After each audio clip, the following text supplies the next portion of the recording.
नाज़रीन असां कोरोना बाबत ख़बर अपडेट करे रहिया आहियूं त मुल्क में कोरोना वायरस वेगे 47 मरीज़नि दम ॾेई छॾियो आहे।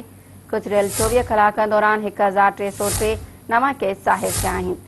नाज़रीन national command and operation centre पारां जारी कयल पधिराई मूजिबि गुज़िरियल ॾींहुं सॼे मुल्क अंदरि 40,483 टेस्टूं कयूं वयूं। केसनि जे मुस्बत अचण जी शरह 3.21% रही। NCOC मूजिबि कोरोना वेगे फौतियुनि जो अंग वधी 21,576 थी वियो आहे। मुतासिर मरीज़ जो मजमूई अंग वधी 9,38,737 ताईं पहुची वियो आहे। NCOC मूजिबि कोरोना खे मात ॾेई 8,73,543 मरीज़ सिहतयाब थी चुका आहिनि। हिन वक़्तु मुल्क अंदरि कोरोना जे फाल केसनि जो अंग 43,618 आहे। नाज़रीन खे हिकु भेरो ॿीहर ॿुधाईंदा हलूं त मुल्क अंदरि कोरोना वायरस वेगे 47 मरीज़नि दम ॾेई छॾियो आहे। गुज़िरियल 24 कलाकनि दौरान 1,303 नवां केस ज़ाहिर थिया आहिनि।